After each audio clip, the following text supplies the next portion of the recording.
right-hand side for Vieira, who'll play it through to Gabriel Jesus, who's in here for Arsenal. Gabriel Jesus to finish it off. Oh, what a way to do it! Gabriel Jesus seals the points for Arsenal. He's back, and he's back with a bang.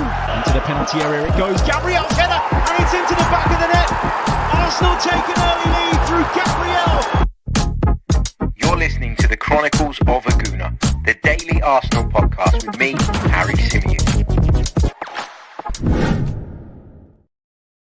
Hey everybody, how's it going? Welcome back to the podcast. Hope you're all good. Hope you're all well. A second episode of the day. I wasn't planning to do another episode after we finished earlier on. We talked about all the latest transfer news. We talked about Kivior, we talked about Nketiah, we talked about Mikel Merino. We started to get to the Calafiori stuff, and I said to you guys at that point that as far as we were aware, work was going on in the background to get that deal done, and that hopefully we'd hear of a medical taking place this week. Well, we've just had some breaking news, which is why I'm live with you again. And the breaking news comes from the most reliable of the reliable. David Ornstein has come out and has confirmed that an agreement has been reached between Arsenal and Bologna for Riccardo Calafiori. A deal has been reached between Riccardo Calafiori's people and Arsenal Football Club. All that needs to happen now is the medical before Riccardo Calafiori can officially sign on the dotted line and become an Arsenal player. I'm so excited about this one. I really, really am. I said to you guys on the episode that we recorded earlier today that for a long time, I've tried to kind of condition myself not to get sucked into transfer rumors, not to get too invested in things that hadn't happened yet.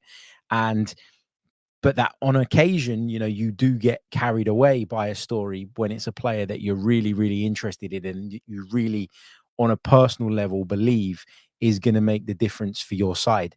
And that's how I feel about Riccardo Calafiori.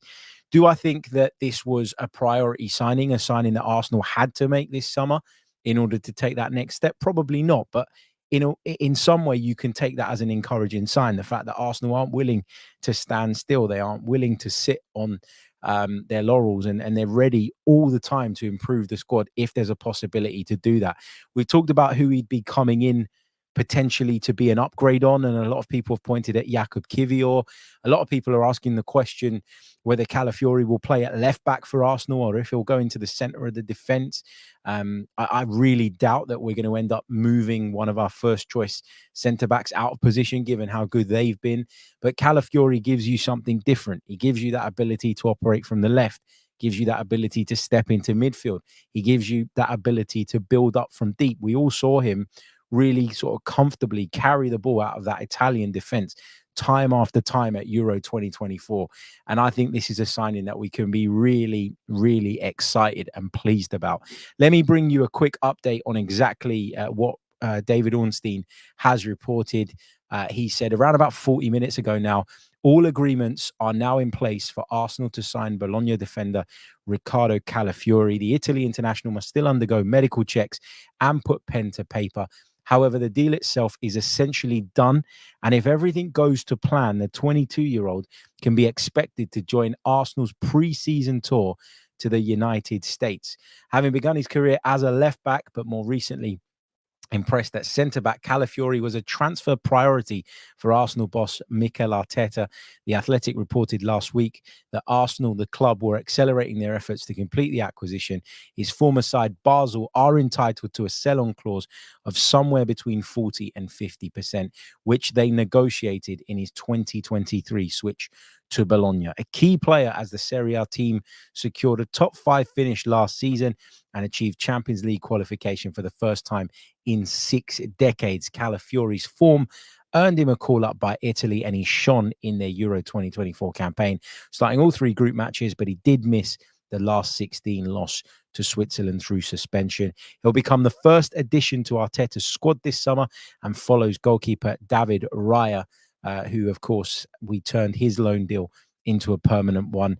We've lost some players so far. Mohamed Elneny, Cedric Suarez have gone. Sambi Lokonga, Nuno Tavares have all gone away at the moment. But Riccardo Calafiori is coming in and he will be a big, big part of this squad. Now, my hunch, my suspicion is that he is going to be coming in with a view to being a left back. We know that Mikel Arteta likes to use centre backs at fullback because he likes the sort of physical profile that they bring. He likes the fact that it becomes difficult with a player of good height to drop the ball over the top of him.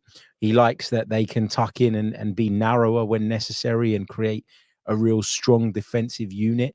And I think, we looked at it in the summer and thought, or at the start of the summer and thought, left back is one of the positions that we need to address. I didn't think it would be the first one that we went and sorted out. And Calafiori appears to be the guy that can come in and do that, but also provides very valuable cover in central defensive areas as well. If you go back to last season, one of the big problems we had, I felt, was at left back.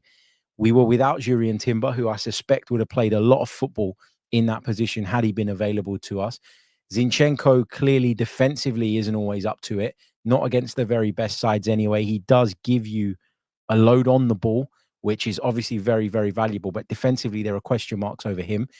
But then when you tried to approach it, or when Arteta tried to approach it in a different way last season by using a Tomiyasu at left back or a Kivior at left back even, you got a bit more defensive stability, but you lost, I think, the balance that the left back provides in the build-up. You lost that ability for our left back to go into midfield and get on the ball and really, really make things happen. And at times we had to use Ben White from the right-hand side and completely flip our system the other way around in order to facilitate that. So Calafiori certainly feels like a good fit at left back for Arsenal. And obviously, as I keep saying, he's made his name really in the last year or so playing as a centre-back.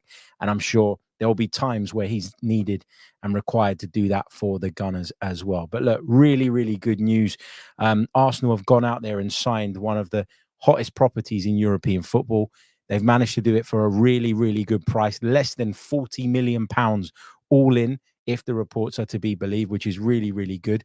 We probably still need a couple more signings. We certainly need a central midfield solution for me. And I'm sure a lot of you will say in the live chat that we need a striker as well, or an attacker at least. And hopefully Arsenal will make moves to try and bring that type of player in between now and the end of the window. But to get this done now is a really, really good sign. It's just over a week after the conclusion of the European Championships. So people can say that Edu and Arsenal have been really, really slow in the market. But this was always going to be a deal that needed to be done after the Euros, given his participation in the competition. Obviously, the guy's entitled to a holiday as well, just like everybody else. It looks like this is very, very close. The medical, from what we're hearing, is due to take place at some point this week. That means he'll sign on the dotted line, hopefully at some point this week. And if we can get him out to the US to join the US tour, be a part of a couple of games that we've got coming up, if that's possible, and have him just there with the rest of the group and with the rest of the squad, and get him sort of bonding with the players that he's going to be working with moving forward nice and early. We've seen in recent years that can make a lot of difference.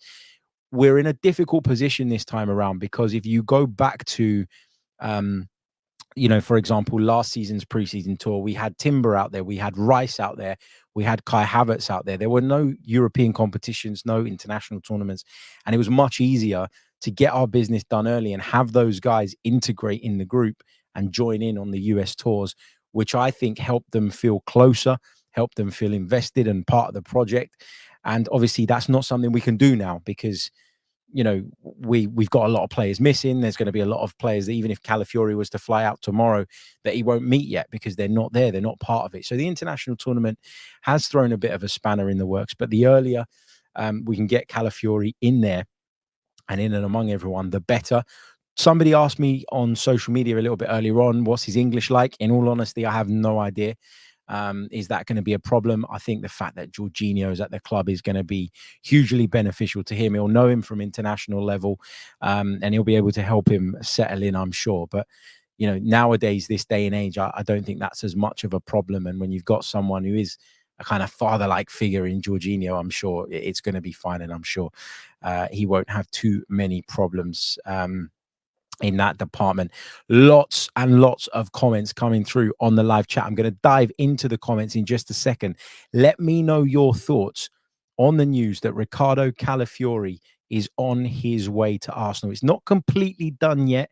As we say, the medical needs to take place and we need that signing on the dotted line. But it is very, very close now after David Ornstein reported that there is a full agreement in place. Agreements between Arsenal and Bologna and Basel, who are owed a sell-on clause, and of course Arsenal and Riccardo Calafiori's people. So we're nearly there. It's been dragging on for a little bit, a good few weeks now, but we're nearly there. We've nearly got this one over the line. Let me know your thoughts in the live chat, and I'll pick up some of those before I sign off. This is just a bonus episode of the pod, so it is going to be a lot shorter, but I'm interested to gauge you guys' thoughts and feelings on this breaking news here this afternoon. Remember, if you haven't done so already, please do leave a like on the video. It really, really does help. Let's check where we're at on those at this moment in time. We are only on 100 likes, guys. Come on, there's over 500 of you watching live right now. So let's set a like target of 750. Let's see if we can get there. That'd be great, wouldn't it? Okay, let's take some of your comments then. What else have we got? Marcella says, finally, just excited, only waiting to type. Welcome to the Arsenal. Yeah, look, we all love the announcements. I guess if you're talking about kind of the intrigue of it all, it has changed over the years. I remember when I was a kid, you didn't know you signed a player until it came up on either teletext or in a newspaper, whereas now we've got all the information at our fingertips. So it does take away a bit of the excitement because it's not unknown. Like in this situation where there is so much information being leaked around, we've known for a few weeks that Arsenal have been trying to do this deal, but there is a sense of relief I think you feel when you hear that a deal like this has been agreed, because we know there were so many moving parts to this. We had Bologna obviously wanting to get fair value for their player.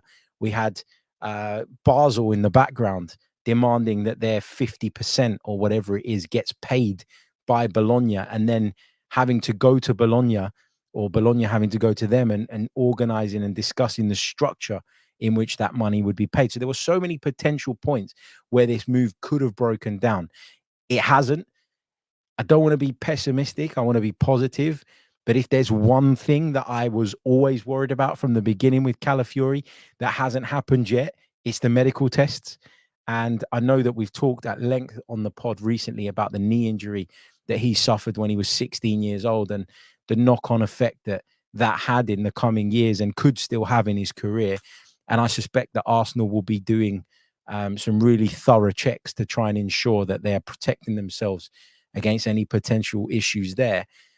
But yeah, it's very rare nowadays, isn't it, that you hear of a medical going badly or a move breaking down as a result of that. So fingers crossed there aren't any snags there.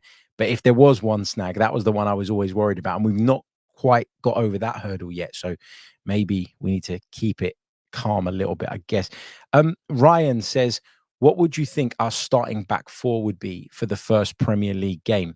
So this is interesting because I think in time, Riccardo Calafiori will come in and I believe will be Arsenal's left back.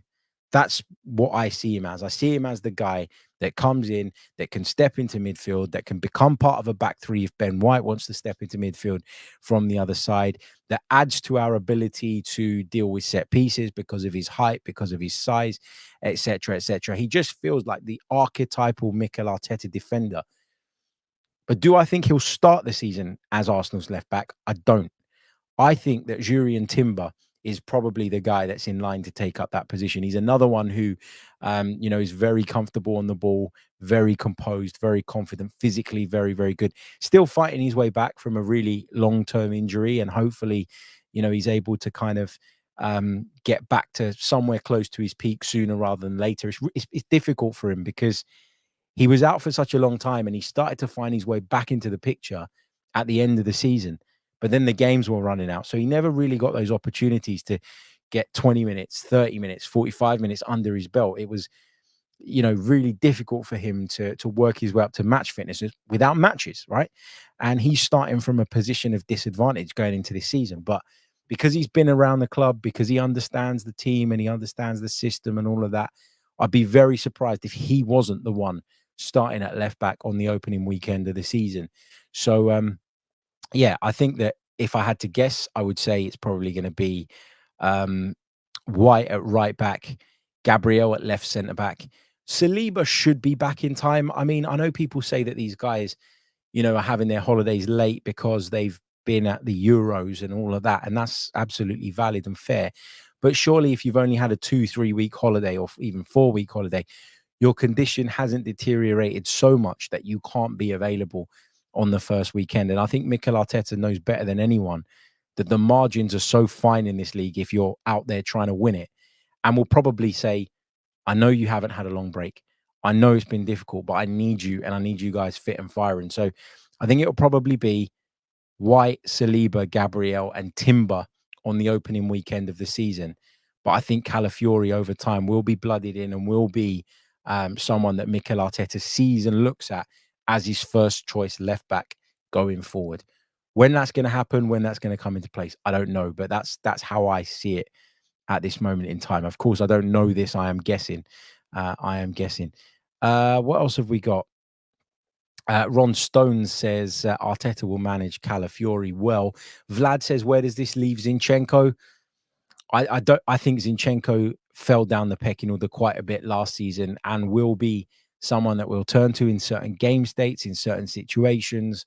But I don't think there was any chance that we went into the new season with him as the first choice left back. So I don't really think it makes the world of difference to him. I think if anyone is probably going to be impacted and affected by this, it probably is Jakub Kiwior, rightly or wrongly. And we know that there's interest in him. There isn't a great deal of interest from what we understand in Zinchenko. Therefore, if you're going to cash in on one, it's probably going to be the Polish international.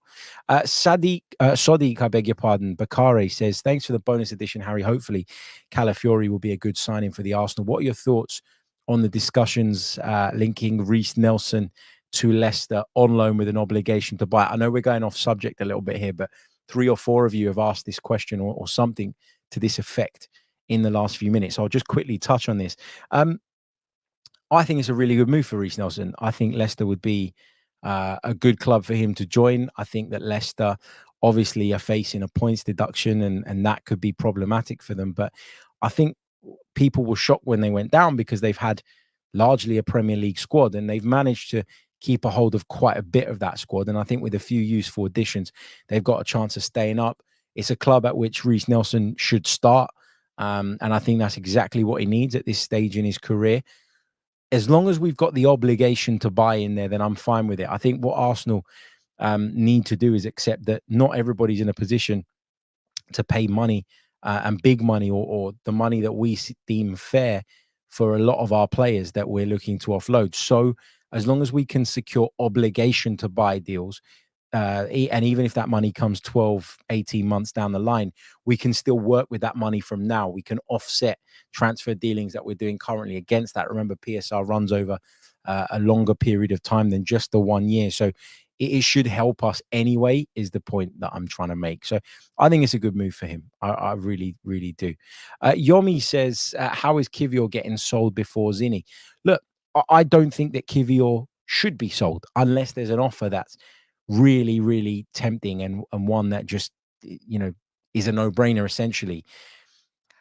I just think that in order to sell someone, there needs to be value and there needs to be desire to sign them from somewhere and someone.